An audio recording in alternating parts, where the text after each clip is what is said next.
You can't sit there and get offended that I, as a black person, and you as a non-black person who's saying nigga multiple times, you're getting mad at me for telling you to not say a fucking word that doesn't even belong to your community.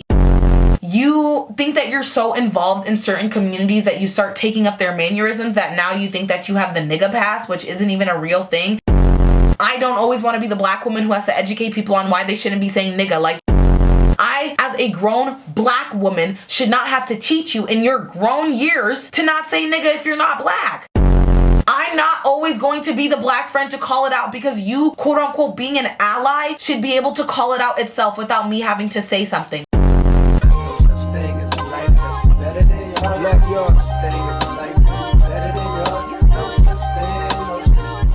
Jump everyone, it's Editing Reese. Before I truly get into this video, when trying to do research, I was trying to find people saying the N-word and exposing them, but y'all don't deserve to be on my platform like that. But I'm really just talking about it because if you really look at the history, there are so many different influencers in so many different niches who have been exposed for saying the N-word, and that's what I'm talking about today. Why do non-black people have an obsession with saying the N-word, and why do non-black people have an obsession with forgiving them for saying the N-word?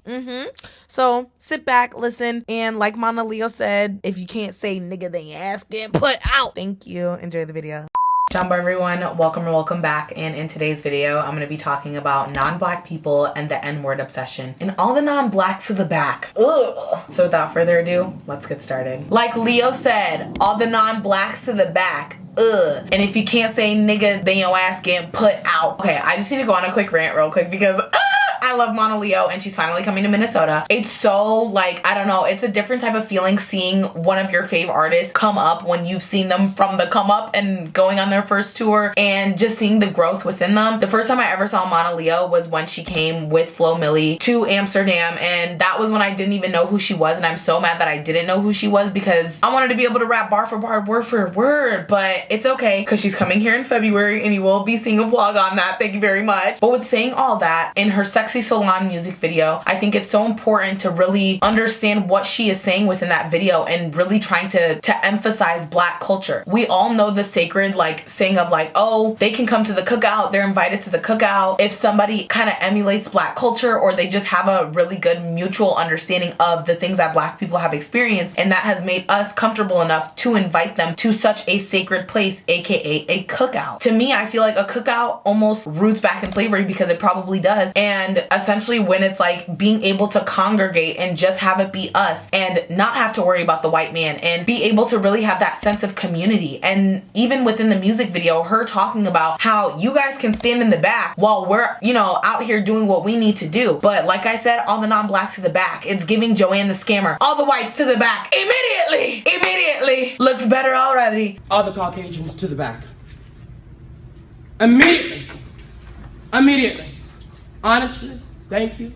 Looks better already. Y'all don't understand, that was such a time to be had, I'm telling you. The lighting's gonna be fluctuating a little bit because like I say in every single video, I deal with natural lighting, thank you very much. I had to make this video though because ever since I've been sentient, because it seems like depending on whose presidency, there seems to be an uptick in hate and crime, hate crimes and racism. I have basically been like really aware of only, what, 3-4 presidencies now, and that is Obama when I was 5 years old, then again Obama, and then Trump, unfortunately, Biden, and then Obama again. So I've really been through like 5 presidencies where I've really understood the culture and the severity of what's going on. And within those 2 Trump presidencies, let me tell you, it just seems like racism here, racism there. Why do you think I said Black Lives Matter at my high school graduation? Because it was literally during, like, right after Biden had got into the presidency, but people were still being fucking racist and they didn't give a fuck. And then during his presidency, it kind of seemed like, you know, it wasn't as acceptable, but now that Trump is president again, we see that uptick again, okay? I also wanted to make this video because somebody that I used to work with at the club, he was a white man, and it was after work, we did our little thing, you know, we smoked or whatever, and I was looking at him and I'm like, don't tell me you say that. No, I literally asked him straight up, I was like, do you say the N-word? And he hesitated, and I was like, nah. And he's like, I mean, well, if it's in a song, I'm not just gonna skip past it, I'm gonna sing the song. And why is that always an excuse? I just want to know, because I think that white people think that just because it's not directed at us, that we're still not gonna get offended. Just how I hate the R word. And if you know the R word, it's basically a word that is referred to special needs kids. I gotta say it plainly to y'all. I hate that word. And I'm not even gonna lie, I used to say that word when I was ignorant and when I was a child. And then when I grew up, I remember seeing this one post. Oh my God, it not even that it's corny, but it just reminds me of the Shameless episode where Sheila is going around saying it and trying to reclaim the word back. But I literally saw like a post where this little girl with Down syndrome had like a little thing and she was holding it and she's like, I have Down syndrome and I don't appreciate when people say the word, you know? That's what people typically do. They typically call people that word to try and degrade them in some type of way. Even if you're not saying it, don't say it around me. Like I've said so many of the times, I can't control what you say when you're not around me, but when you're around me and I ask you to not say something because it makes me uncomfortable, or you just shouldn't be saying that in the first fucking place, you can't sit there and get offended that I, as a black person, and you as a non-black person who's saying nigga multiple times, you're getting mad at me for telling you to not say a fucking word that doesn't even belong to your community. What are we talking about? And I already know some of your fave influencers have gotten canceled for saying the N-word. Like M. Lulu or whatever her name was. I remember that girl was popping on TikTok, I think like 2020, around that era. And then it came out and got exposed that she said the N-word. And that was like the first quote unquote like successful canceling in a sense that I've ever seen, because she tried to make her come back. She tried to apologize. People were not going for it. Die. Die. Die. Die, die, die, die. Everyone fucking die. Niggers! There's niggers all over the place. Get the fuck on me, nigga! Yo, this nigga's smacked right now. If you weren't there for that time on TikTok when Emulu got canceled, like, you missed out on like the biggest thing of the century. Like, there was Nick videos and there was Emulu, and like Nick videos, they were going head for head, tit for tat. Like every single video that they were posting was going back and forth. They were in each other's comment sections. Like, it was low key. Emulu's whole fan base like was getting on Nick videos. Like, Nick videos did not catch a break, rightfully as he should, because he's weird as fuck. But like, he never caught a break from Emulu's fan base. Like, she was low key, like, her fan base was so big. Then randomly out of nowhere, Emulu just, all these videos of Emulu just saying the N-word. And it wasn't just like, it was hard ER directed at people. I feel like Emulu was like one of those TikTokers who actually got canceled. Like, I know we're always talking about like, oh my God, we need to cancel this person. Like, we need to cancel this person.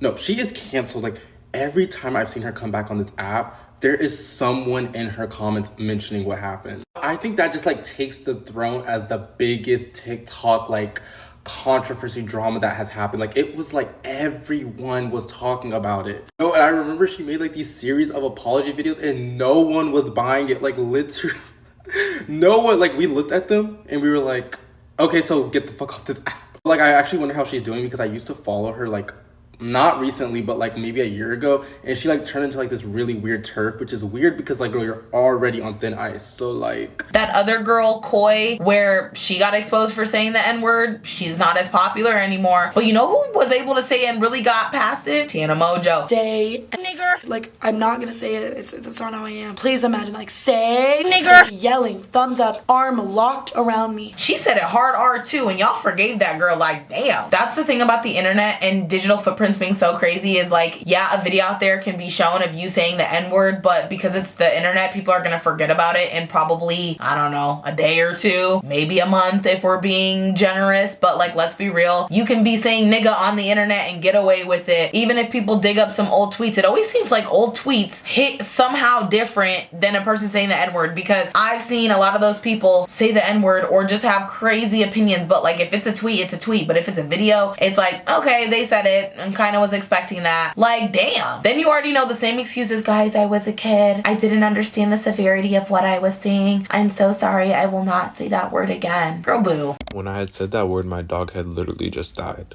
I said it when I was 41, flipped around, and it's just like saying bro dude or guy. Like, the video was literally AI. That is not me. Literally all my friends are black. It also reminds me of those like Omegle videos, or the dude where he's like on some type of thing where you talk to strangers, and I don't know why people who don't even speak English, they see a black person and their first reaction is to call them an N-word hard R. I don't understand that. Or even just some little white girls getting exposed for it. You okay? You have bronchitis? Huh? I just want to let you know that that's very fucking cringe. That's not one guy! He's not one! No, He's live streaming this. Oh my god! No! No! No! No! No! No! No! No! No! I know you. I'm so good. Oh my god! See you on TikTok. Because you would never know. These are the things that I used to deal with in high school, is watching people literally get exposed, aka Champlin High School, doing blackface and saying the N-word and stuff like that. But that's, you know, for another day. But literally, like, people getting exposed for saying the N-word, doing the most heinous things, and then y'all getting surprised that they voted for Trump and that they don't like black people. Like, let's be real, guys. Let's be real. It's so frustrating being around people who are like, well, I grew up with people who say it. They allowed me to say it. Why though? Why? And this is what I say so many of the times. You literally have so many other words in the vocabulary. Why do you want to use this specific word that is connected to the black community, and especially what you know it represents in the black community? Like I said, of course there's going to be people who are ignorant and just think that they can say it and get away with it. But like I said, the people who are getting away with it, the people around you are setting you up. I don't know where. It reminds me of this video that I saw on TikTok where this dude genuinely believed he was colored, and I don't even like using that word, but he was colored in South Africa because he's around colored people and he hangs out with them, but he's not even colored. The man has 2 white parents. What do you mean?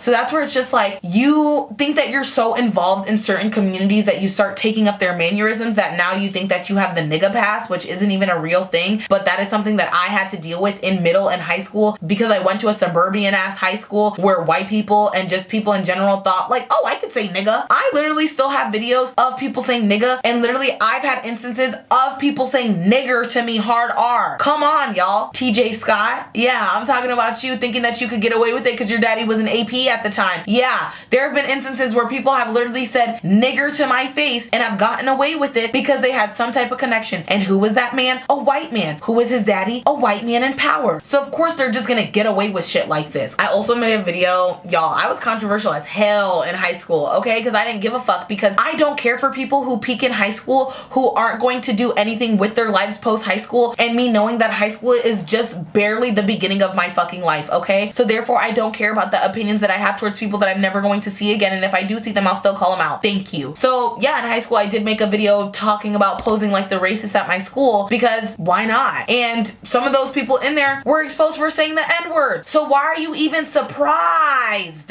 And this is where I be saying, like, non-black people and their obsession with the N-word like goes beyond me, because there have been instances where I'm around even white people who say nigga more than me, and I've told them, I've literally had to tell them, we're gonna sidetrack real quick. And just knowing, because I know that his family probably watches me, hi, yeah, I am talking about the time that y'all said nigga and you're white, thinking that you could get away with it because your brother / cousin was with a black woman. And I think this is where it's like, y'all, I was in the sunken place. If you've ever watched Get Out, you understand what that implication means, okay? So I genuinely felt like I was in the sunken place. I was young, okay? I was 18. First relationship was with a white man. Let's be real. Why do you think I haven't been in a relationship in almost 4 years?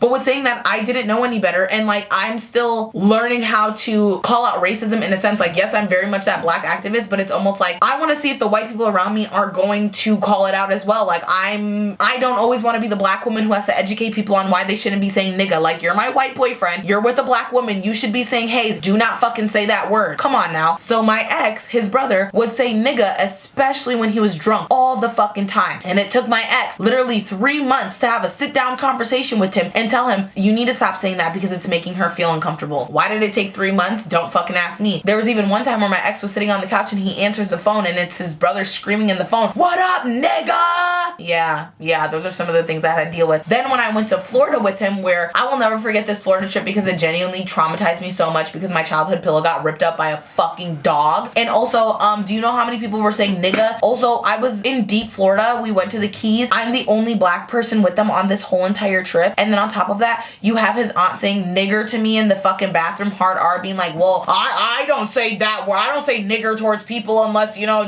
unless what? Unless what? So that was another instance of him not defending me, saying nigga. White people saying nigga to your black girlfriend. Like, let's be so fucking for real. And then we got into a whole argument about it, because what do you mean you're not defending me and I'm the only black person in this fucking house? I don't even feel safe. Come on. And then his cousin, girl, you were born in fucking Minnesota and you moved to Florida when you were a teenager. You still fucking know better. But because she was a teenager and wanting to be around hood people all the time, of course she's gonna think that saying nigga is okay. These are the same girls who only fuck black men and only deal with black people, but then they end up having a white baby. But I digress. Actually, no the fuck I don't, because I'm gonna keep keep talking about it. So then when I sit there and say, hey, I don't like that you say that word, it makes me feel uncomfortable. What? You're not black. You are not black. Why do I, as a black woman, have to explain to you that you saying nigga as a white person makes me feel uncomfortable? All the non-blacks to the back now. So that's where it's like my mistrust with white people and the fact that you can't even call out other white people who say that word knowing damn well it doesn't belong to them. It's almost like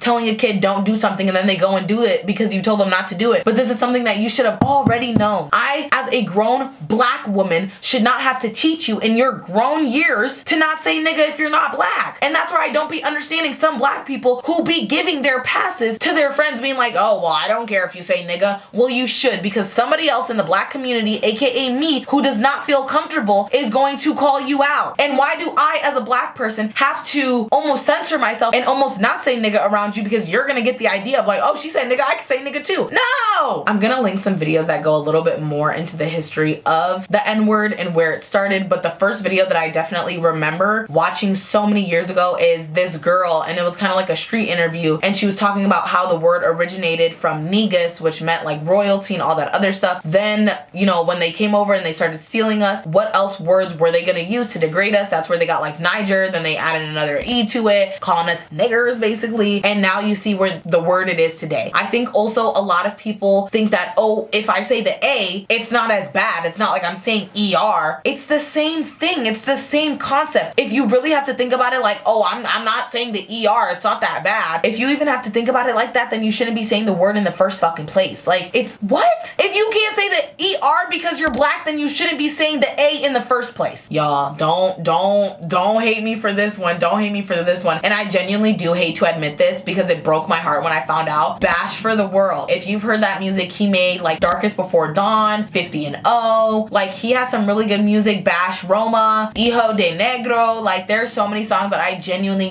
enjoy because there are some artists where they just have like a certain voice and on any beat that they go on just clicks. That's how I feel about Rico, Flo Milli, Monaleo, D Savage, Bash for the World. Like that's how I feel about them. So that's where it broke my heart to find out that this is a Mexican man saying nigga in all of his songs. And I'm just like, so now every time I listen to his music, I'm like, no, please, no. Oh my God. I'm gonna call out some other people too. My ex-best friend who was dating this Hispanic man, Christopher Aguilar. Yeah, you be saying nigga like it ain't shit either. And especially like, that's where it's also interesting having friends that are not black as well that say that they ride for you, that they'll do anything for you and all that stuff, but you can't even tell your little situationship to stop saying nigga around me. Why do I have to come to you as a friend to be like, you need to tell him to stop saying nigga? And this is exactly where I'm saying like, I'm not always going to be the black friend to call it out because you, quote unquote, being an ally should be able to call it out itself without me having to say something. But clearly you're not an ally because you're sitting there complacent, just allowing them to say a slur, and you're not saying anything because you're getting digged down at night and you'd rather care more about that. But okay, go on. Literally what Leo said, if you can't say nigga, if your ass ain't black, if you ain't saying nigga, I can't enforce that. Like, you know what I mean? Just like those lyrics of Sexy Sulan in itself is basically saying, if you are not black, you should not be saying nigga. That song, I just love Monaleo. Like, and y'all really need to listen at what the fuck she is saying in most of her songs. Like I said, I've seen every year people getting exposed for saying nigga, people get exposed for being racist or racist in their past in some type of way, shape, or form, and then it blows over because nobody actually cares about racism. They want to act like they care about racism, but they really don't. If you really cared about racism, then you would be trying to do something and be a better ally of some sort. But instead, you're being the complacent white person who sits around and lets other white people or non-black people say nigga when they really shouldn't. If you did not grow up identifying as black, and I know Afro-Latina is a very like touchy subject too, because you have this Dominican people where they're literally my skin color or darker being I know black, but then they be saying nigga, kind of like Cardi B. Cardi B, does she identify as black? I'm not 100%, but I know she be identifying as Dominican. So it's really like, that's where it gets messy because it's like you have the Dominican people who understand that they're black and that they have some type of, you know, to the Afro-Latina, but then you have the other ones where they're like, I know black, but I'm still gonna say nigga. Make up your fucking mind, because these are the same people. You're saying nigga, you want everything to do with our culture, but you want nothing to do with actually defending our culture and making sure that we're safe and that we're not getting killed out in these streets every single day against police brutality and other situations. Like I said, I can't control what you say in the real world, but when you're around me, don't think that shit's gonna fly and I'm not gonna say nothing about it, because I will, and I will hurt your feelings. I think I've yapped enough in this video. I could probably make a whole nother video about this topic, and I probably will because it's yap season now, and I'm now just yapping about about anything I want to. Also, before I end this video off too, I just want to tell y'all that these videos are kind of going to be out of order. The next video I have going up is talking about the whole Huda Alandria situation, about Huda being racist. That's going to be the video that comes out before this. Then I'm also going to talk about Blackfishing is the new menstrual show, and then this video is going to come out. But what I will say is stop saying nigga if you're not black. Thank you. Anyways, I think I've yapped enough. I really hope y'all enjoyed this video, and I'll see you on my next one. Bye, y'all. Can you lead me to the yard with the password? I need you, man.